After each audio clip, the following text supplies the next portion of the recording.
Generalisation ये होती है कि आप बहुत एक छोटे से सैंपल से कोई फैसला देते हैं। मिसाल के तौर पर आप कहीं शहर में उतरे, किसी ने आपकी जेब काट ली और आपने बोला पूरा शहर चोर है, यानी आपने बहुत जल्दबाजी की कंक्लूजन निकालने में, और अक्सर हम करते हैं हेस्टी जनरलाइजेशन इसको कहते हैं। दूसरी फैलेसी है दोस्तों अनरिप्रेजेंटेटिव सैंपल्स। अनरिप्रेजेंटेटिव सैंपल ये फैलेसी होती है कि आप जरूरी सैंपल्स को नजरअंदाज कर देते हैं।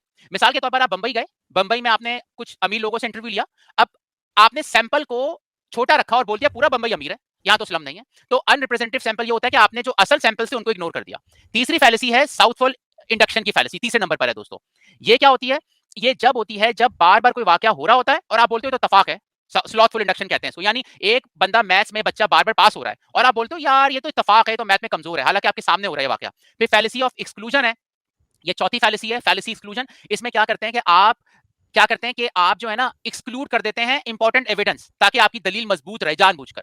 मिसाल मैं आपको देता हूं, आप बोलें कि पाकिस्तान में फ्रीडम ऑफ स्पीच है, बड़ी अच्छी बात है, लेकिन आप आगे लिख दो फ्रीडम, पाकिस्तान में फ्रीडम ऑफ स्पीच है एक्सेप्ट किसी की दिलआजारी ना हो, तो आपने इसमें एक्सक्लूजन डाल दिया है। तो ये भी एक फैलेसी है कि आप बात तो शुरू में अच्छी करते हो, बाद में उसमें कुछ ऐसी चीज डाल देते हो। मिसाल के तौर पर फैलेसी ऑफ एक्सक्लूजन, आप बोलते हो कि एशिया में रेप कम होते हैं, लेकिन आपको ये नहीं पता कि यहाँ रिपोर्ट नहीं होते, तो आपने एक्सक्लूजन डाला हुआ है इसके अंदर, ठीक है। अच्छा, फिर हम आ जाते हैं मिसलीडिंग विविडनेस। ये क्या होती है कि कोई मशहूर वाकया आप सुन लेते हो और उससे नतीजा निकाल लेते हो। मिसाल के तौर पर फ्रांस ने सेकंड वर्ल्ड वॉर में हथियार डाल दिए थे नाजी के सामने। अब इसमें फ्रांस को शिकस्त हुई। अब आप ये रिकॉर्ड देखकर आप कहोगे यार फ्रांस का रिकॉर्ड जंगों में अच्छा नहीं है, यानी आपने एक वाकया आपको याद रहता है और उससे आप कंक्लूजन निकाल लेते हो। मैं पाकिस्तान की एग्जांपल देता हूं, 1965 पाकिस्तान में मशहूर है कि इंडिया से 1965 में पाकिस्तान जीत गया था। अब ये क्या एक वाकया है, मशहूर वाकया, मगर पाकिस्तान और जंगे हारा है, वो आप हटा देते हो, तो उसको मिसलीडिंग विविडनेस कहते हैं। अब सेकंड स्लाइड है दोस्तों, फॉल्स एनालॉजी। फॉल्स एनालॉजी कब होती है? जब आप मवाजना करते हैं दो ऐसी चीजों का जो सतही तौर पर मिलती तो हैं लेकिन उनका मवाजना बनता नहीं है, फॉल्स एनालॉजी ये होती है। मिसाल के तौर पर हिटलर और मार्टिन लूथर किंग दोनों अच्छी तकरीर करते थे, तो आप क्या कहोगे? दोनों एक जैसे हैं, यानी आपने एनालॉजी को फॉल्स कर दिया, दो चीजों कंपेयर की तो किया मगर वो असल नतीजा उसका आपने पी गए। अच्छा, उसके बाद एक्सटेंडेड एनालॉजी है, ये आपको नजर आएगी तीसरे नंबर पर। उससे पहले चेरी पिकिंग है। चेरी पिकिंग तो बहुत लोग यूज करते हैं और खासतौर पर मजहबी लोग यूज करते हैं। चेरी पिकिंग क्या होती है कि आप अपने फायदे की बात को ले लेते हो, बाकी चीजों को इग्नोर कर देते हो, ठीक है। चेरी पिकिंग ये होती है। मिसाल के तौर पर आप बोलो कि आप मवाजना करो कंपेयर हिटलर और मार्टिन लूथर किंग को, सही है, और बोलो कि दोनों तकरीर में माहिर थे और एक खास किस्म के लीडर थे, ठीक है, लेकिन आपने चेरी पिक ये किया कि उनकी तकरीर तो ले ली, लेकिन आपने ये नहीं देखा कि हिटलर ने नुकसान कितना किया। तो चेरी पिकिंग होता है, अपनी फायदे की बात उठा लेना। फिर एक है एक्सटेंडेड एनालॉजी, ठीक है। ये क्या होती है? आपको स्क्रीन पर नजर आ रही होगी। ये जब होती है जब आप दो चीजों में कुछ सिमिलैरिटीज देखते हो और एक जैसा करार दे देते हो। मिसाल के तौर पर एक्सटेंडेड एनालॉजी ये है कि थ्योरी ऑफ एवोल्यूशन और जो डाल्टन की एटॉमिक थ्योरी है, एटम की जो थ्योरी है, कहते हो दोनों साइंसी नजरियात हैं। तो अगर डाल्टन का जो एटॉमिक थ्योरी है वो गलत साबित हो गई, तो चार्ल्स डार्विन की थ्योरी भी गलत साबित हो गई। यानी आपने क्या किया? एनालॉजी को एक्सटेंड कर दिया, दोनों को करार देकर, एक गलत हुई तो दूसरे को भी गलत करार दे देते हैं। अच्छा, अब आप पूछोगे फॉल्स एनालॉजी और एक्सटेंडेड एनालॉजी में क्या फर्क है? ये मैं आपको बता देता हूं। तो इसमें फर्क यह है कि जो फॉल्स एनालॉजी में दो ऐसी चीजों को मिलाया जाता है जो यक्सर मुख्तलिफ होती हैं लेकिन उनको जोड़ा जाता है, लेकिन एक्सटेंडेड एनालॉजी में चीजें कुछ हद तक मिलती हैं, फिर उसको आपने अपनी मर्जी से यूज करना होता है। फिर एक आ जाती है post hoc ergo proper hoc, नाम इतना मुश्किल है।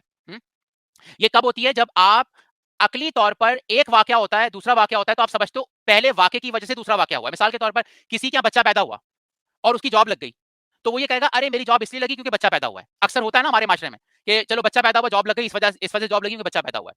फिर है कोरिलेशन इजंट कॉजेशन। ये कौन सी फैलेसी है दोस्तों? कि जब हम दो चीजों में अकली रब्त रखते हैं दोनों के साथ, और मिसाल देता हूं मैं आपको, पाकिस्तान में कोई बोले इसलिए मसाइल ज्यादा है क्योंकि यहाँ डेमोक्रेसी है। अब डेमोक्रेसी का ताल्लुक डायरेक्ट मसाइल से नहीं है, और भी वजह से हो सकते हैं मसाइल, तो इसका मतलब कोरिलेशन, कोई चीज अगर लिंक कर रही है इसका मतलब वो उसका कॉज नहीं है। अच्छा, फिर आ जाते हैं हम दोस्तों लॉजिकल फैलेसी कर रहे हैं, लाइक करना ना भूलिएगा, साथ साथ में सुनते भी जाएं।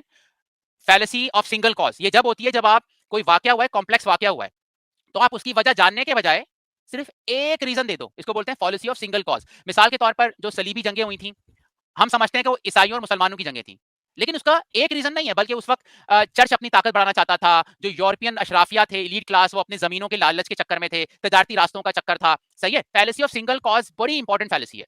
इसमें यह है कि हम बोलेंगे पाकिस्तान का मसला सिर्फ फौजी है या पाकिस्तान का मसला सिर्फ मजहब है, नहीं, आप देखेंगे बहुत सारी वजूहत हैं एक बड़े मसले के लिए, एक मसला नहीं है। इग्नोरिंग अ कॉमन कॉज, ये फैलेसी क्या है कि इसकी एग्जांपल मैं देता हूं। एक जगह आइसक्रीम बहुत ज्यादा बिकती है और वहां पे डूबने के वाकयात बहुत हो रहे हैं ना, पानी में लोग डूब रहे हैं, तो कोई बोले यार क्योंकि आइसक्रीम ज्यादा बिक रही है इसलिए लोग डूब रहे हैं, ये गलत है।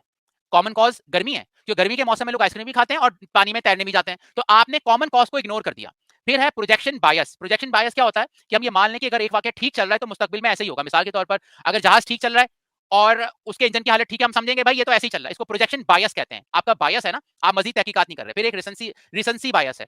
ये क्या होती है, जैसे हम मुसलसल एक दो दफा वाकया होते हैं तो हम समझते हैं तीसरी बार भी ऐसे ही होगा। तो अब आ जाते हैं कंफर्मेशन बायस। ये बहुत कॉमन है। मिसाल के तौर पर अभी जो जेम्स गई है टेलीस्कोप, तो इसमें कंफर्मेशन बायस, जो बिग बैंग को नहीं मानते, उन्होंने कहना शुरू कर दिया क्योंकि वहां पे गैलेक्सीज करीब की नजर आ रही हैं तो बिग बैंग गलत है। हालांकि आपने कंफर्मेशन बायस में अपनी पसंद की न्यूज उठा ली, लेकिन आपने उसको कंफर्म नहीं किया मुकम्मल तरीके से किसी साइंटिस्ट के साथ बैठकर या बुक्स पढ़कर। False dilemma analogy. False dilemma analogy क्या है? फॉल्स डिलेमा एनालॉजी ये होती है दोस्तों कि अगर कोई ये कहे कि आप ये समझो कि कोई इसका तीसरा पॉसिबिलिटी नहीं है।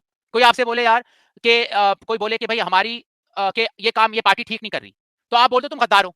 हालांकि हो सकता है वो गद्दार ना, वो पार्टी को ठीक करना चाहता हो। तो आप फॉल्स डिलेमा पाकिस्तान में बहुत होता है कि कोई पॉलिटिशियन जो है वो अगर कोई तनकीद करता है फौज पर तो बोल देते हैं ये गद्दार है, यानी आपने फॉल्स डिलेमा को क्रिएट कर देते हो। फिर है इग्नोरिंग अ ऑल्टरनेटिव हाइपोथेसिस। ये कौन सी है? मसलन आप इंकार कर देते हो कि चीज हो ही नहीं सकती। एक शख्स बोले मेरे सीने में दर्द है, आपने फौरन बोल दिया तुम्हें हार्ट का मसला है। भाई हो सकता है कोई और ऑल्टरनेटिव हो, उसको गैस का प्रॉब्लम हो।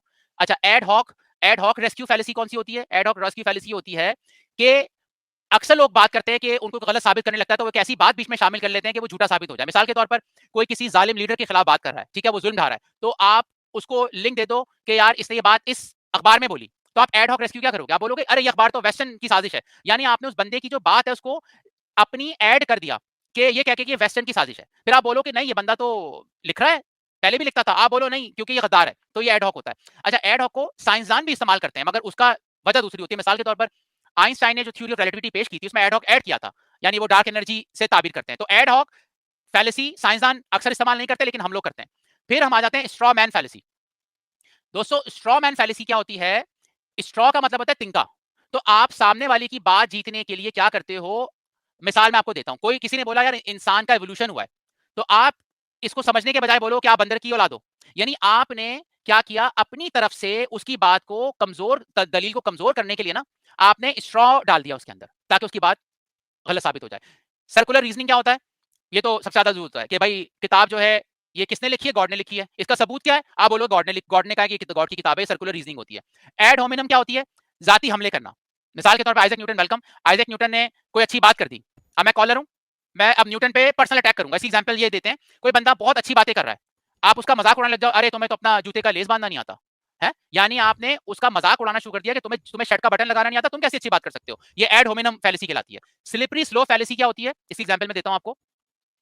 किसी घर में चाय खत्म हो जाए, अब वो स्लिपरी स्लो फैलेसी कैसे करेगा? वो कहेगा अगर मेरे घर में पत्ती नहीं है तो मैं चाय नहीं बना सकूंगा, जब चाय नहीं बना सकूंगा तो मेरी नींद पूरी नहीं होगी, जब मेरी नींद पूरी नहीं होगी तो मैं दफ्तर नहीं जा सकूंगा, दफ्तर नहीं जा सकूंगा तो नौकरी चली जाएगी, नौकरी चली जाएगी तो मैं फिर टेररिस्ट बन जाऊंगा, दहशतगर्द बन जाऊंगा। तो स्लिपरी सोलो फैलेसी की मैं एक दो एग्जांपल देना चाहता हूँ। पाकिस्तान में जैसे या इंडिया में कहीं बोलें कि यार आप लीगल कर दो उसको, होमोसेक्सुअलिटी को, कि आपस में गे शादी कर सकते हैं, लेस्बियन शादी कर सकते हैं।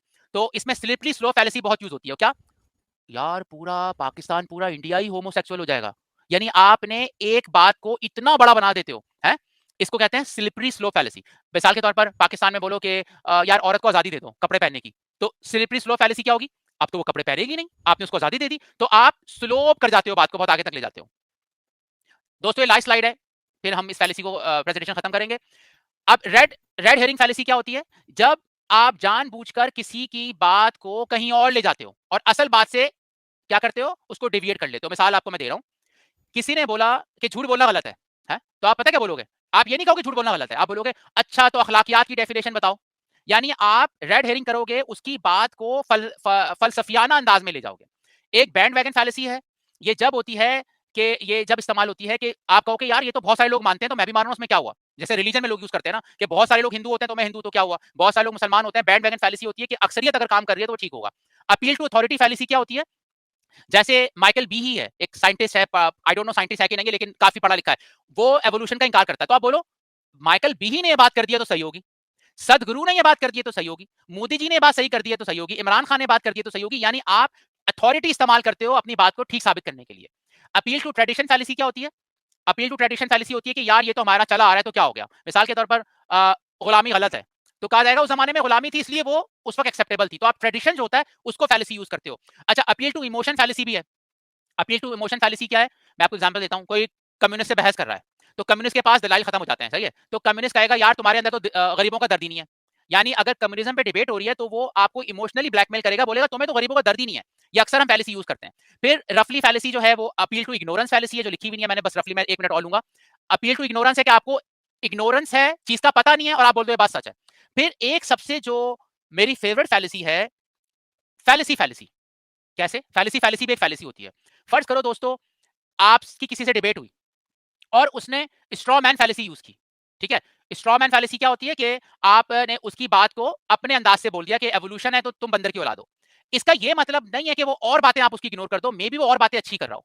हम फैलेसी फैलेसी इस्तेमाल करते हैं, हम समझते हैं कि जो रिलीजियस पर्सन है वो बेवकूफ है। नहीं, बिल्कुल मत सोचना दोस्तों, कभी मत सोचना। हो सकता है वो रिलीजियस पर्सन एक चीज में कमजोर हो, मगर वो आपसे ज्यादा जिंदगी में और कुछ कर चुका हो जो आप नहीं कर पाते हो। तो फैलेसी फैलेसी होती है कि अगर आपने किसी के अंदर एक फैलेसी ढूंढ ली, इसका ये मतलब नहीं कि वो और फैलेसीज भी मारेगा।